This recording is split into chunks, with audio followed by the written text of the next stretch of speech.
ladies and gentlemen, there's a very interesting discussion that is happening in the networking lounge. It's been taken by motivational speaker and international marketing and business development expert Rachael Watt.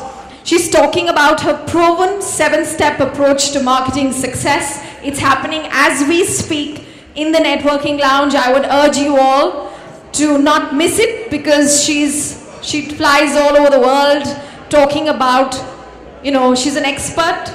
People, want to hear her approach, and she's got great insight into marketing strategies, and she's sharing her 7-step approach today at the networking lounge. I urge you all to go there.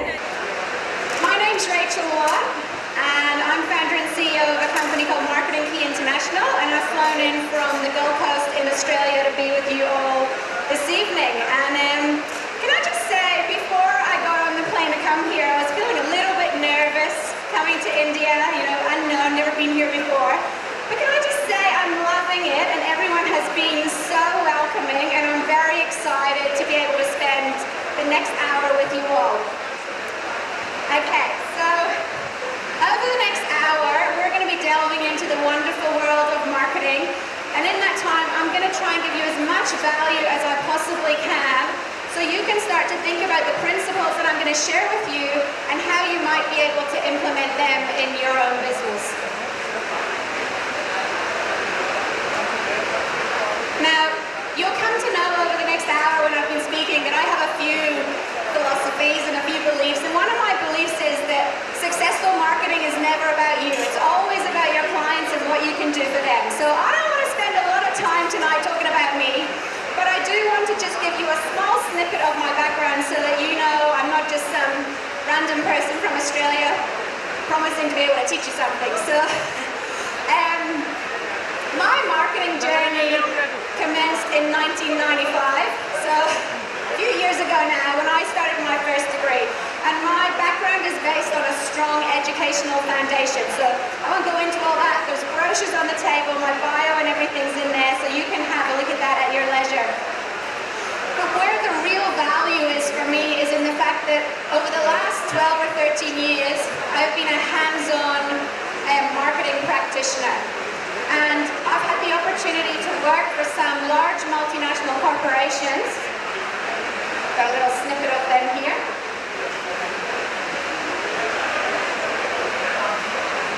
I don't know how you make that go away from the screen, so you'll just have to pretend it's not there. But I've worked for some large multinational corporations, as well as small to medium-sized enterprises and husband and wife teams. And that just gives you a little snippet of the brands that I have been involved with and mentored and consulted to and worked with. And I've done that across the UK, Canada, and Australia. And I guess over that time, being in senior roles, I had big budgets. I was able to do all the testing, learn all the lessons, and now I'm bringing exactly what works to you. So I think that's probably enough about me. We all want to get into the content of marketing. So what we're going to talk about tonight, the official title is How to Boost Your Profits with the 7-Step Marketing Success Formula. That's a bit of a long-winded title, isn't it? It's very from the head, but essentially, marketing is a system with distinct steps. And over my years, I have found that, whether I was going into a big corporation or whether I was working with an SME, the starting point and the steps were always the same. So we're going to delve in and have a look at that formula for success, because the way we do business now and the way we market our services has changed. The strategies that worked 10 years ago no longer work. There's more competition, consumer buying behavior and spending has changed, so we have got to evolve to be able to keep up with that. So let me just get a feel for who's in the room. Can you put your hand up if you are a CEO, a company owner, president? Who's in those top senior roles? Yep, fair few in the audience. Can you put your hand up if you're part of the business? You're working in one of the sales teams, marketing teams. Yeah, so we've got quite a mix in the room between the people on the ground and the people at the top. So it's good for me to get a feel for who's in the room here. Now let me ask you, of those in the room, the ultimate aim of a business? You're going to have to shout some things out really loud. What's the ultimate aim of a business? Yep. Make the brand profitable, exactly.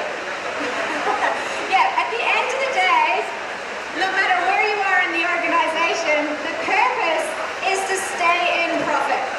So whether you've got a goal to get more clients, increase your sales, save costs, at the end of the day, we want to stay in profit. Now, it's a big responsibility for a company to be able to stay in profit, because if we're not in profit, we can't pay our employees. If we can't pay our employees, they can't spend, and the economy doesn't thrive. So, I like to believe that being able to stay in profit doesn't necessarily come from greed or selfish reasons, but if we stay in profit, we can actually create a world that works for everyone. And I want you to really think about that, the ability to create a world that works for everyone, and show that, if we do improve our businesses and we do improve our profits, then we can have that. We can have a growing economy where consumers are spending. And you're all in retail, so, you want people to be employed and then be getting paid to come and buy from you. So how do you do this? In my opinion, and what my journey has taught me, is we do this by cultivating a culture of questioning and having a fail-proof marketing system in place. Okay, so I really today and hope that you will start to think about some of the principles that I've used and how you would introduce them into your businesses. And if we're going to implement a fail-proof marketing system, we need to know what marketing is. So I want to ask you another question. What to you is marketing? And I'm going to come down here because I can't hear a thing up there. So what is marketing? Anyone want to share? You're all saying, you're the marketing expert, you tell us. Okay, well, marketing for me is, sorry? Oh, I did come for that, didn't I? Sorry, I'm trying to hold and click and do it at the same time because the lapel mic doesn't work over the sound. But marketing is about getting consumers with a need to know, like, and trust you more so that they will try and buy your service. So the point of marketing is to build top-of-mind awareness so you become a consumer's first choice. Most consumers have a dire need, want, or frustration that they're looking for your product or service to solve. And a lot of people say to me, what's the difference between marketing and sales? And for me, and other people might have a different opinion on it, but for me, and what I teach is, marketing is about getting consumers to the door. It's about getting them to knock on the door, and sales is about getting them to walk through and give you the money. So that's the principles that I work on for the difference of marketing and sales. I got to go back up here now to click.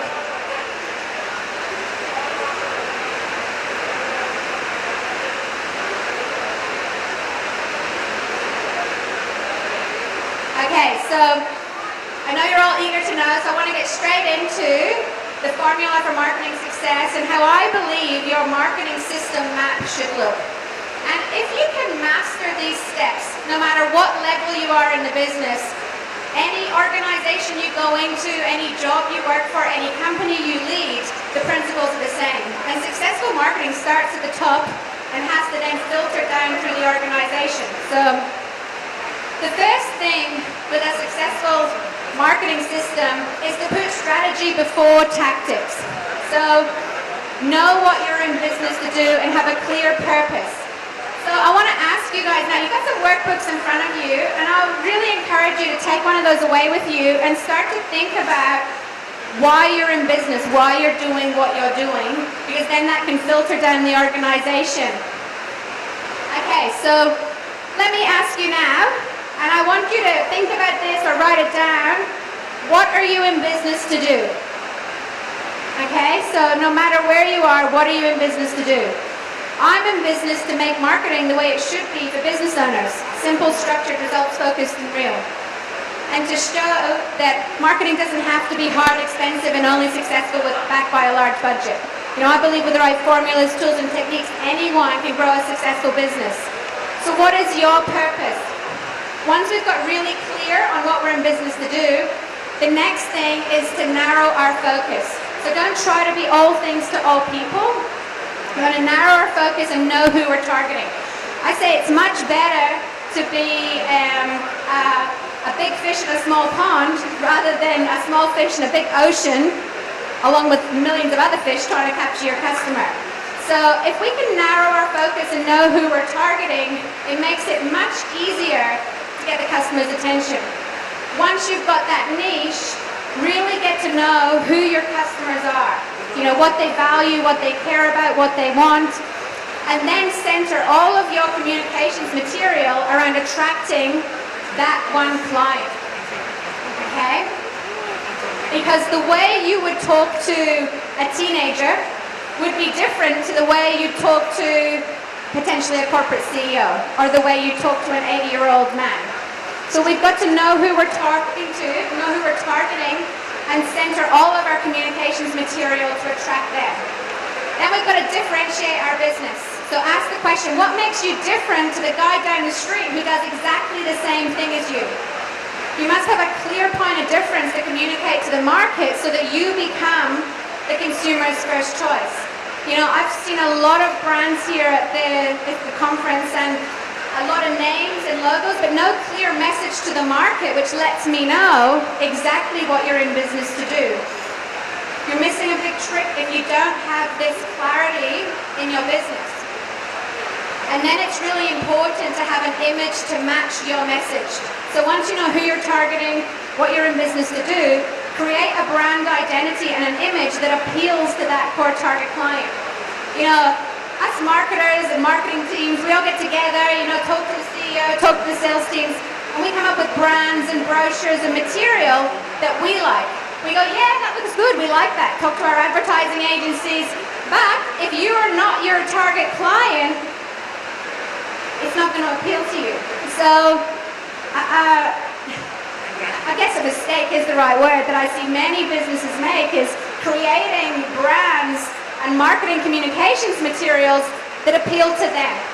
But like I say, unless you are your ideal target client, unless you are the person that you're trying to attract to your business, you're going off track. We want to create all of our marketing material to appeal to those core target clients. I'm not going to get you to do the audience exercise because I don't think you'll be able to hear me over everything that's going on. But putting strategy before tactics is where you get real clarity in the business. And once you have clarity, it keeps you focused and keeps you on track and becomes the basis of how you determine where you go forward in your marketing. Okay, so I want to put this into context for you. Last year, I was hired by Donut King as a consultant to go in. Donut King are part of Retail Food Group, which is Donut King is one of the largest franchise fast food chains in Australia. They've got 369 franchisees across the east coast of Australia. They've got a presence in China, New Zealand, and Asia. They came to me and said, Rach, we're losing customer count, our average weekly sales are going down, we're not profitable, our franchisees are disgruntled, there's no brand loyalty anymore, what should we do? So just by looking at the strategy that I just told you about, getting really clear on, well, who is it that you're targeting? And they said to me, we're targeting over 50s and we're targeting mums with kids. Now I said to them, over 50s. There is a number of retail chains out there who are also targeting over 50s. It's a saturated market, you know, back to that, you know, small fish in a big ocean, lots of competition. So we narrowed it down to the fact that their core target client should actually be teenagers. So there's a real gap in the market for them to capture that. You can see from this example here, you know, they had product shots on their marketing material. They used real sort of hard-edge photography. It's not very exciting. So once we knew who their target clients were, and we gave them a message, an image to match their message. So this is what we turned it into. So we modernized the brand, we came up with the positioning statement, excite your taste buds, and we used iconography to appeal to the teenagers. So I don't know if you can see those little icons there, but it says Love Donut King. Those icons went crazy across all their communications, social media. The teenagers just wanted to get their hands on them. And we changed the photography to be more fun and engaging. So created an image to match their message. Just by doing this alone, we increased their AWS average weekly sales by 75%. Who in the room would like to do one thing and increase their sales by 75%? A couple of you, come on, there must be more that want to do that. So they, and this is on average across all stores, not all stores did this, but they were doing about $8,000 a week and it went up to 14 and a half. So it really helped them grow just by doing that one thing. The second step in the formula is value. This is where, consumers, especially retail consumers, are looking for value from their organizations. They'll even switch brand loyalty for a better deal, depending on the nature of your business. So here it's about looking at your product and service offering and looking at how you can value add sales and bundle offers. Now, I believe that when it comes to your product and service offering, that marketing is about getting consumers to know, like, and trust you enough to try your service before they buy it. So I encourage, and every business I've gone into, is to offer a free trial or something of value to your consumers to introduce them to your business. So this could be a free report, a discount voucher, a free trial product, whatever it is for you, but it's something that you can give in exchange for their contact details, and you're starting to build the relationship with them. Because successful marketing is about building relationships. Think of it like you're in a relationship. You court them, you take them out to dinner, and then you ask for the sale. So marketing's no different. So you've got your free trial offer. Then you look at your product and service offering and you say, okay, well, what can I value add with that? What else can I offer to give value to that sale? Because let me tell you, if you just sell a product, the consumer will only walk out with a product. But if you offer something else, they're more likely to take the value as well. And your bundle offers too. I had a client who was in the electronics industry. He sold in-car GPS systems and DVD players that are programmed into cars. And he said to me, Rach, our sales are going down. We're getting some internet sales, but things aren't working. And he was just selling one-off products. So he'd sell a GPS system, get it installed. He'd sell a DVD player. And I said, who's your target? We need to work through this. And we put bundled offers in place. And he went from selling one product to the bundled offers. So it just shows how powerful, if you can switch your thinking and move towards the bundle offering, how powerful it can be to your sales. And a company that I believe does this really well is McDonald's. Does everyone know McDonald's? Of course you do. But it's almost like the McDonald's offering, do you want fries with that? You have to think to yourselves, what is your do you want fries with that offering? And when we did this for Donut King, the example that I told you before, when we then looked at, okay, so how can you bundle and value add? And Donut King did it through customization. So we knew that the consumers wanted more personalization. They wanted to be able to be in control of their purchase decision. So we no longer just sold them a smoothie or a Quake Shake. We said, yeah, your base smoothie is this, but add jelly beans, add chocolate, add different things, and each one had a value or a cost associated with it, and they did it. And Donut King increased their average transaction value from $3 per sale to $9 per sale, just by value adding and giving choice, and in their case, making personalization part of the proposition. Very powerful. Okay, next step in the process is to educate. It's to educate your potential buyers on why they should choose you. A lot of businesses in their marketing and their advertising will go, hey, here we are, please come buy from us, but give no compelling reason as to why they should choose you. So you want to educate them so that when they're looking for what it is you have to offer, they choose you first. Now there's various educational tools or ways to educate your consumer on why you, from free reports, blog content, testimonials, case studies. And a tool that I believe every business should have is a prospect pack. Now, a prospect pack is basically your marketing brochure. But it doesn't talk all about you, because remember we said successful marketing is never about you, it's always about your client. Your job through your marketing communications material is to answer 2 questions. You might want to write these down. Your consumers are only asking 2 questions. So what? And what's in it for me?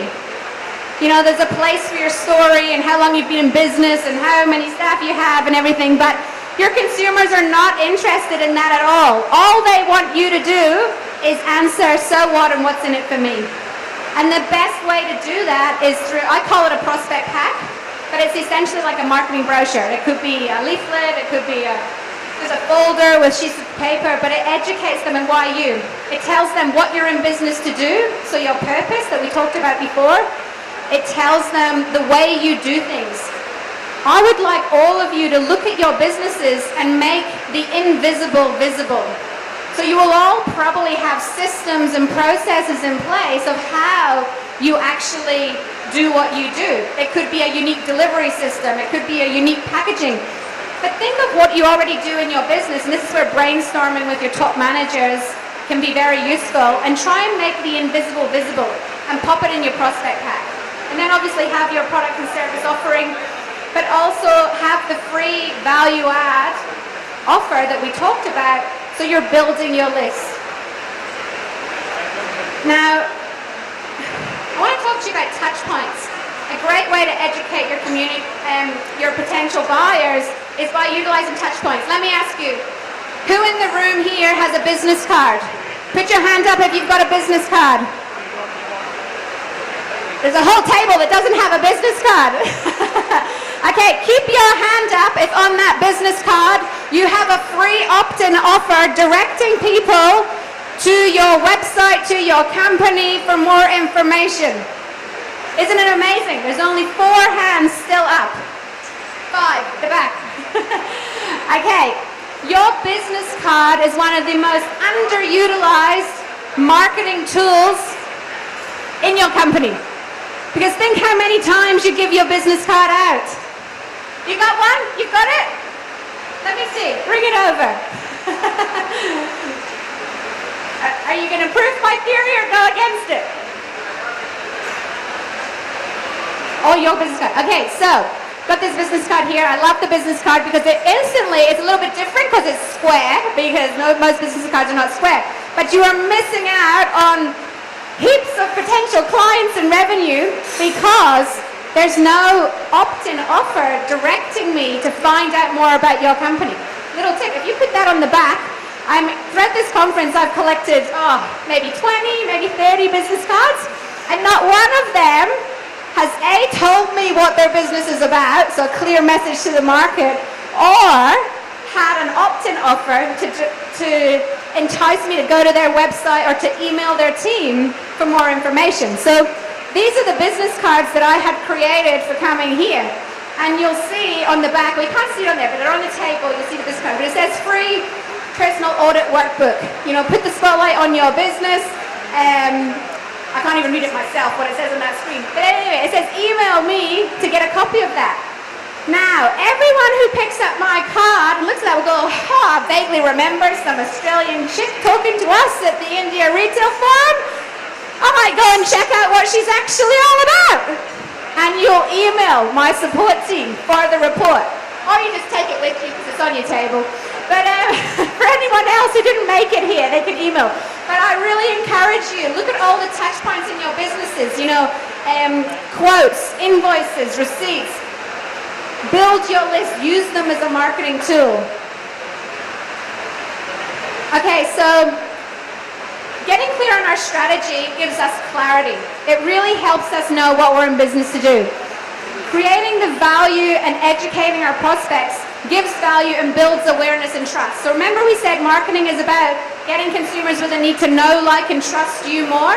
This is how you build the trust with those consumers. The fourth step in the process is to embrace technology and the internet to get the edge. So you all know, I've heard all day today, that e-commerce and the internet is an emerging channel and way to grow your business. And it's so important to leverage that. But you know that saying, build it and they will come? It's so not true. If you build it, they will not come.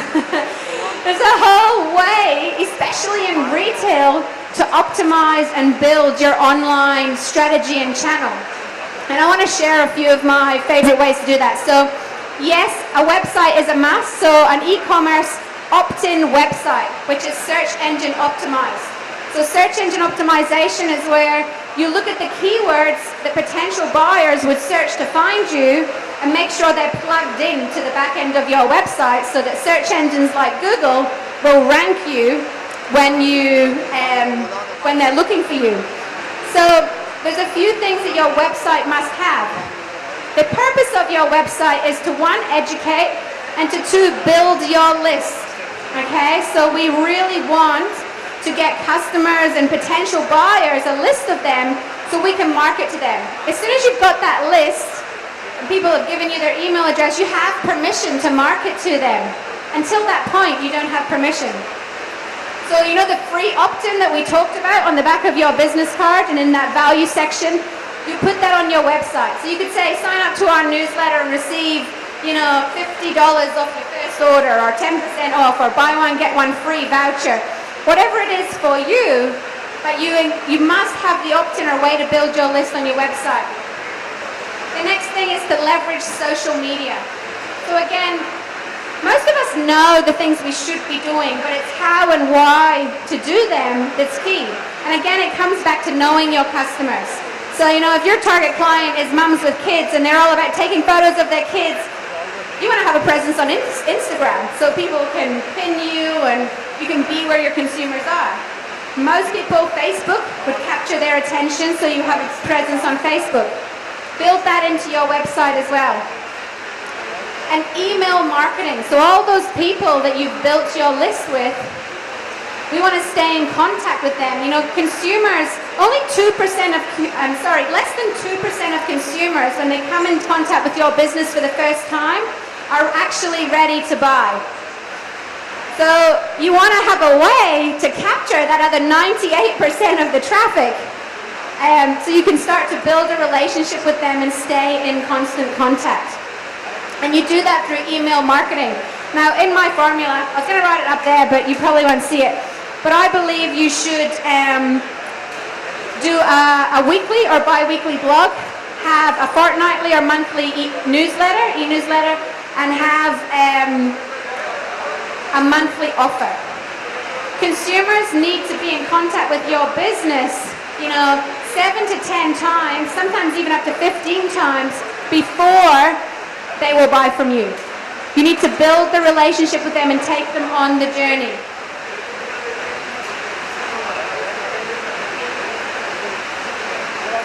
Okay, the next part of the process is to lead. To be proactive in our marketing strategies and get a suite of lead generation tools that are going to give us leverage. Now, there's a million ways out there to grow your business. You could probably list 100 different ways.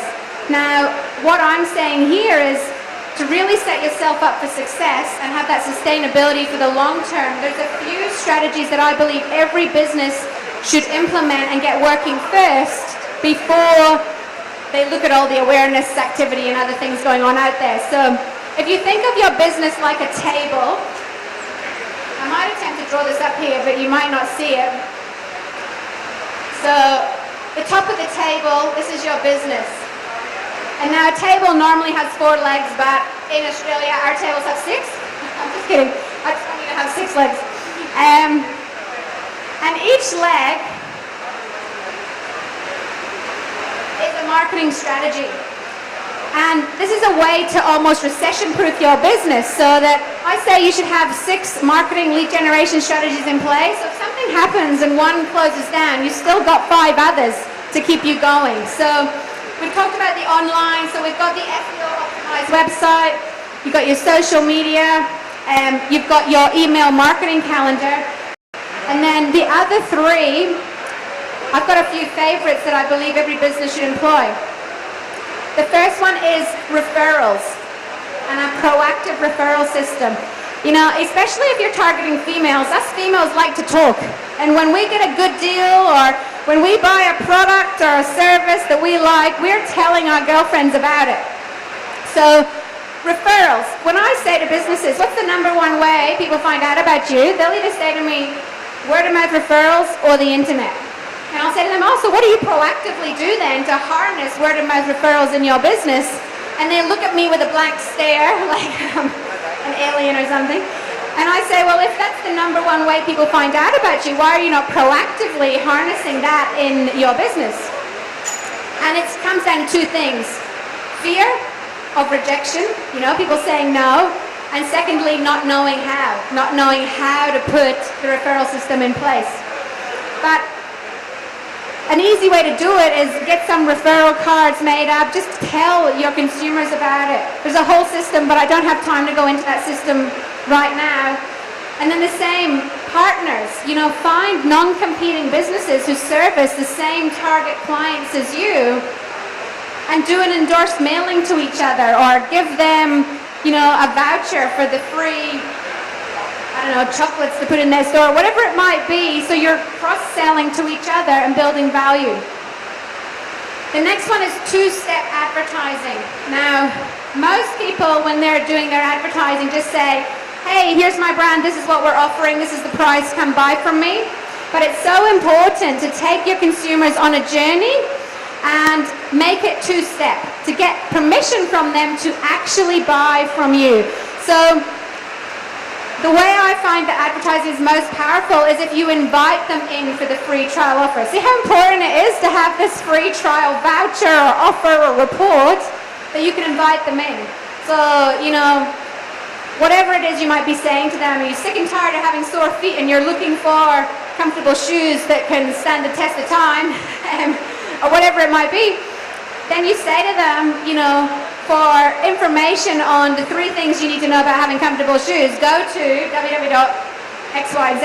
Or if you want to grow your Facebook page, I've noticed throughout the conference in the stands,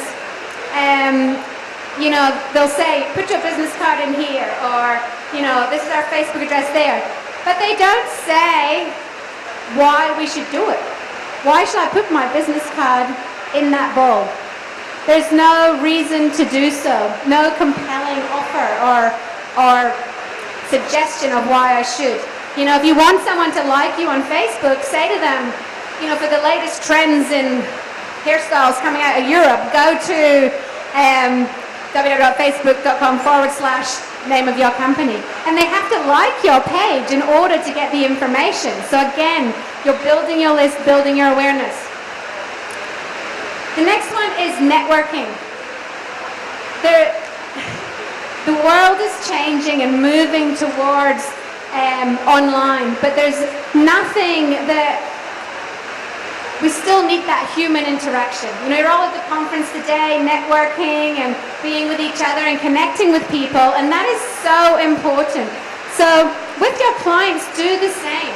You know, get yourself off to the conference like you're here today. Be where your clients are. And also, if you have higher business clients or other CEOs or people that you want to do business with, you know, if you know who they are and know what they value, what they want, what they care about, you know, they might be really into cricket. So you could get a corporate box at, you know, the India-Pakistan game and invite them to come and watch the match with you. You know, how many people would accept an invitation to that, you know, if you were invited by another company to go along and do it? So it's so important to get out and be where your clients are and give value. And then finally on here is your customer engagement program. And that's a bit like the email marketing program, but this is where we're staying in constant contact with our clients and giving them value.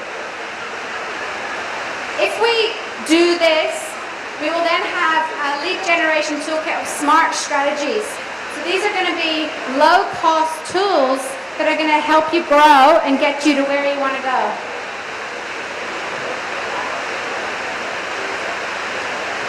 The sixth step in the formula is the culture. Okay, so right or wrong, people judge us at first glance by the image we portray. So it's so important to look at, your organizational effectiveness. Have you set your company and your teams up for success? Have you invested in the technology that they need to be able to effectively do their job? Our team, or the people at the front line of our business, can be the make or break of the business. There's a saying in Australia, I don't know if you have it here, but happy wife, happy life. Has anyone ever heard of that saying? No? Well, in my world, I believe happy team, thriving business, If you can keep the people at the front line and the people on the ground happy, you are going to have a much stronger organization. So assess the effectiveness and invest in the best technologies and systems and solutions to help your team do the jobs that you're paying them to do. If you've got a manual, ordering process or something, look at what it would take to automate it to make it easier for them. Foster engagement with your teams. Go the extra mile. It's not necessarily for teams about getting more money, but that engagement of being rewarded and recognized for their efforts is so important. So I encourage businesses to put a reward and recognition program in place. Even, employee of the month, team of the year. It's so powerful. I remember when I was working for our company, their marketing team was really fragmented. They were unhappy. They didn't really even know what they were doing with marketing. But over 12 months, we really built them up. We put reward programs in place. And then we went on to win Marketing Team of the Year, just in 12 months, by looking at the strategies and what we're doing. And then finally, go that extra mile. The aim of the game is to get your consumer off to a great start. So we really want to look at how we can give them more than what they would have expected. And if you do this, you'll make the right first impression. And finally, in the process, we've got to live it. We've got to set the marketing strategy, set a budget, a calendar, and a plan. What doesn't get scheduled doesn't get done. So we want to make a plan, schedule the time, and track, test, and refine all you do. Once you start implementing these processes into your business, test them, work them. You might try an opt-in offer once and don't really get a lot of response to it. So try something else. Test different strategies. And if you can do that, you will have the leverage. So, we started off by getting real clarity about what we're in business to do. We then gave value and built awareness and trust. And then we built our lead generation toolkit full of smart strategies. Now, I'm not saying that you wouldn't have awareness marketing activities in place as well if you've got the budgets for them, but I'm about working smarter, not harder. And it's not necessarily all about how much money you throw at advertising, because let's face it, a lot of businesses today, especially the smaller enterprises, don't have the funds available for those types of advertising budgets. We then want to cultivate a really cohesive culture and invest in our teams and our systems to set ourselves up for success, so that when the consumer comes knocking at the door, the experience that meets them matches the expectations that have been set by your marketing activities. And finally, we want to live it.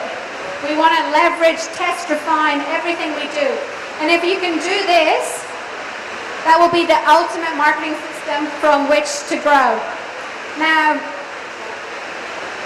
I'm not here to tell you how to run your businesses or what to do from an operational standpoint. I've worked for many companies, coached and consulted to them, and this is the formula that I work with them in order to get growth. It's about putting a fail-proof foundation in place so that, if you do slip and slide or things happen in your business, you've always got a strong foundation to lean on to go forward.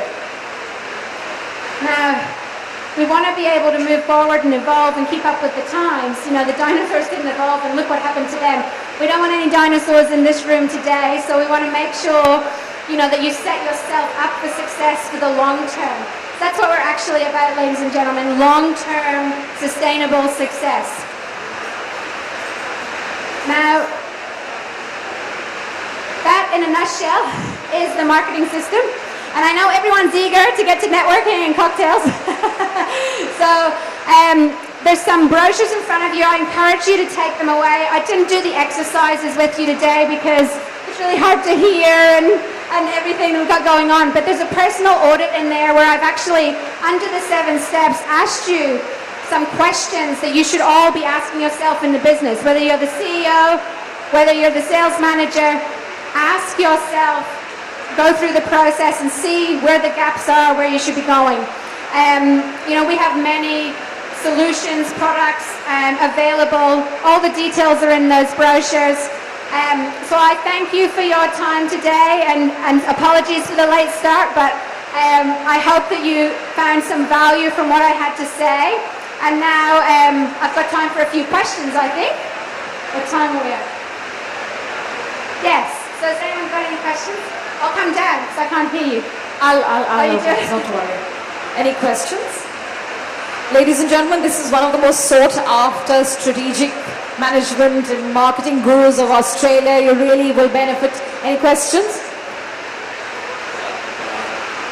Can you hear me? I can hear you. Well, I can't hear you very well. Right. Anyway, two things. I want to ask you two things. One is you talked about value, okay, which you talked about giving a coupon or an offer, but you know, for certain products, value doesn't only mean, you know, coupons.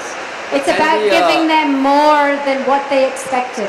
Yeah, exactly. So if they went in to buy a pair of shoes, throw in the shoe cleaner, the shoe horn, give them value along with that, or say, spend $200 on a pair of shoes, get a second pair free. It's about value adding. For example, if the brand is a luxury brand, yeah.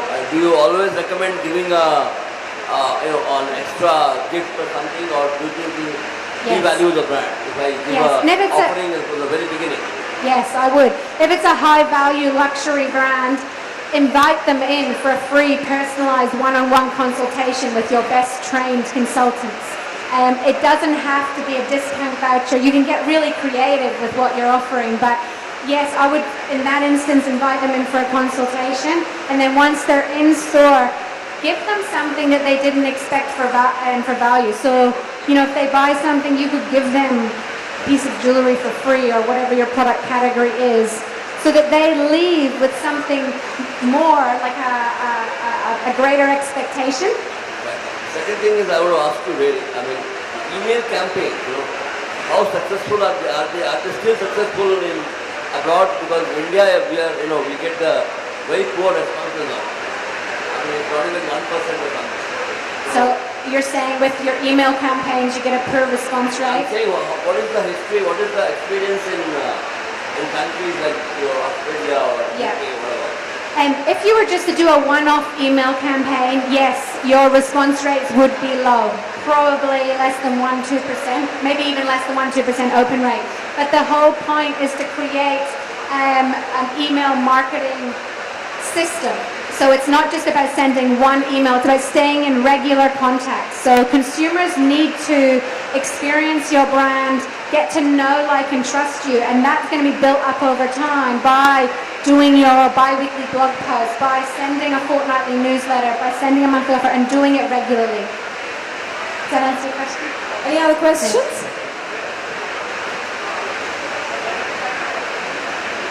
Any other questions from anyone? No?